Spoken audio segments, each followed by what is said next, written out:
star, a steep pay-per-view star next to Manny Pacquiao in the 147-pound weight class. And so I think that people are going to want to fight him because he's going to be where the money is.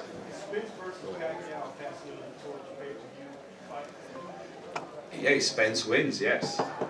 And otherwise it might be the burning of the torch, so we don't know.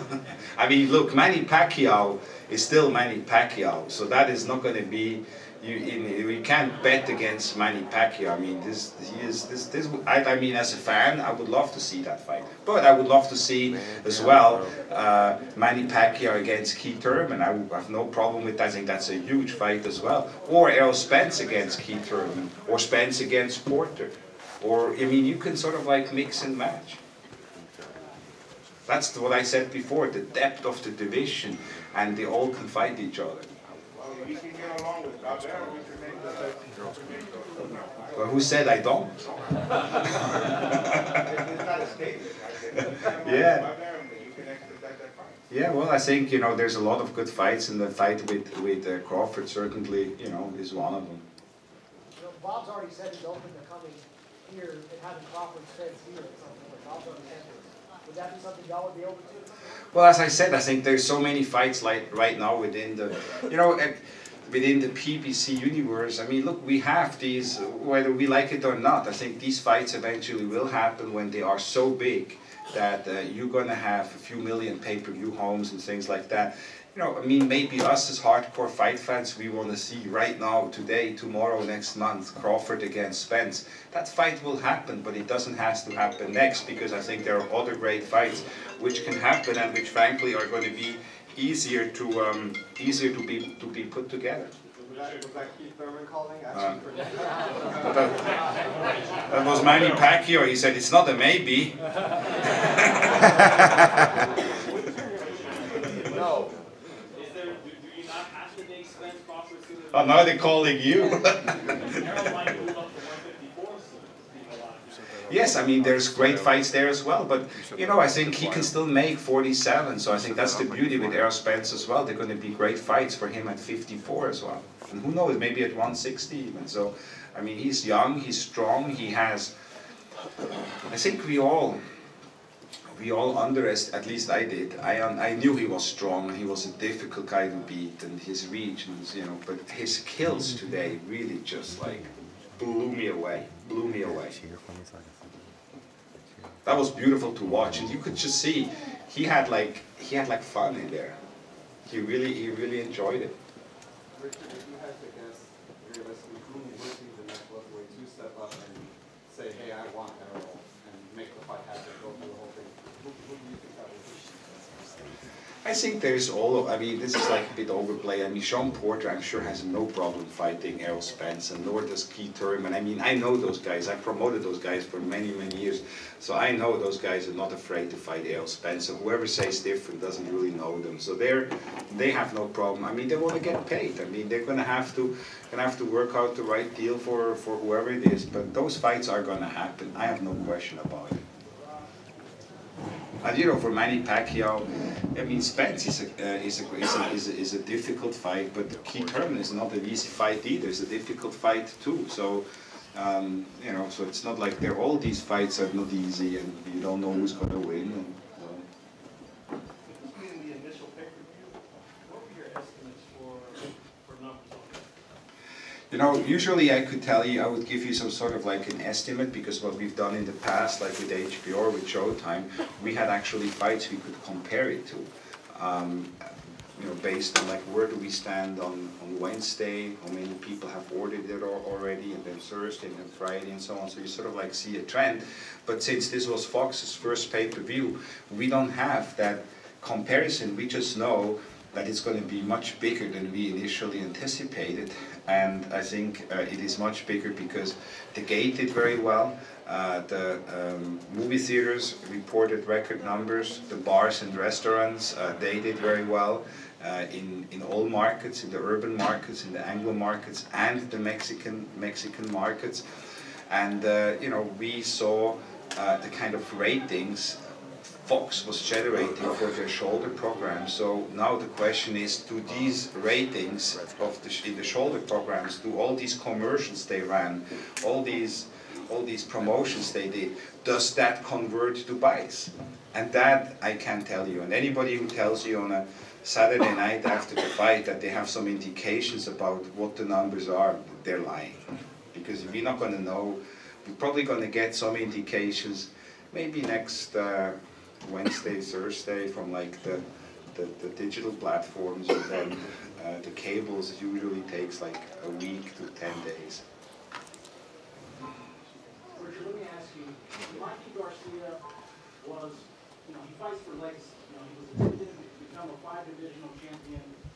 It's no secret he took the hardest way as far as fighting Spence. Do you feel that if he were to stay at 147 pounds, do you feel that he has better chances as far as being a Thurman, Pac-Man, Crawford, and making his dream come true? I think that's an excellent question, because you're right, he didn't just move up and sort of like hand-pick a title to say, oh, I'm a 5-division world title holder. He moved up to face and challenge the most difficult, most dangerous, undefeated fighter at 147 pounds. So I think for that alone, he deserves a tremendous amount of respect.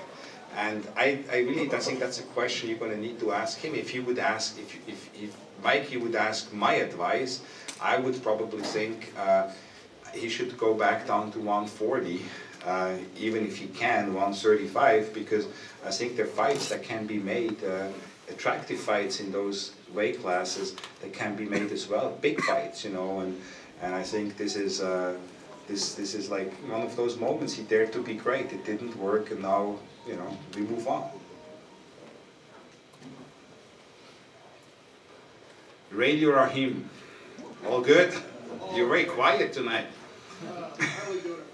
Okay, sorry. You want to say anything, Brit? She did just an unbelievable job. I mean, Tom and TGB, I mean, they're like by far the busiest team. Like from one weekend to the other, they like going to be on the road again, right? Exactly, it's amazing. A great job, very well done. And it's not easy, to have a card like this with all the logistics and all the people coming in. You saw the lineup of the world champions which were here. I mean, these fighters, everybody was here. Somebody's got to coordinate all of these details. There's so much work. So Brittany has an unbelievable staff and team and directs them, and make sure that everything runs smooth. And I mean, whether if it's from the medicals and of course I mean, it's just unbelievable. So really, let's give it up for her. Great job.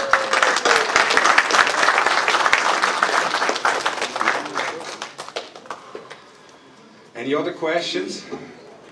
Where do we stand? Did anybody check on? Are they here? Oh. Who? Spence. Okay, perfect. Actually, last fight was on Showtime pay-per-view, and Yes. Spence was on Block pay-per-view. Yeah. Who would be more likely to get Pacquiao Spence? Well, that's really a sort of like a question we have to discuss with PBC and with Al as well. I think there's some fights going to Showtime, some fights are going to Fox. There's so many. PBC is really the dominant player when it comes to boxing. You see the number of shows they do, I just talked about it, the number of champions they have. So there's definitely enough attractive matchups to satisfy the Fox audience, but satisfy the Showtime audience as well. And I think the same, it holds true for pay-per-views. You're going to see some of those pay-per-views on Showtime. Showtime has a tremendous pay-per-view staff. I mean, remember, we broke these records with Showtime. So Showtime pay-per-view knows what they're doing. They have a great team. And I think with Fox, they have a great team, and that was the first one. I mean, what they say, first impressions matter. Whoa, what a first impression Fox made. I mean, the production, everything, the shoulder programming. I mean, it's just. I was there at the ring, the cameras, these different cameras, and I'm sure I haven't seen it yet, but I'm sure the experience to watch it at home. Fox knows how to put on big events. Fox puts on the Super Bowl, and to have a network which puts on the Super Bowl, to put on these super fights. I mean, how great for the sport is that? That is what elevates the sport. That is what makes boxing a mainstream sport again when you have a free over-the-air network on board.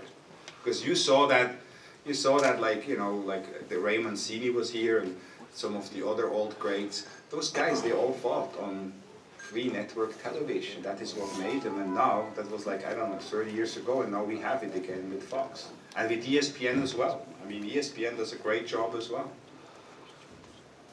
Richard. To have ESPN for boxing, the coverage they give, to have Fox, I mean, it's unbelievable. It's the best time to be in boxing. Richard, did we get the official numbers on the attendance yet? Yeah, do you have them? As I said, it looked like 47. Wow. Amazing. Pretty good. Say it again, Brett. Brett, say it in the mic. In the mic. They didn't hear it in the back. Hey, Richard, the number. 47,525. Impressive. Richard, one question for you. As far as the Fox network, I mean, right now, you know, college football, the NFL, I mean, it's key for Fox.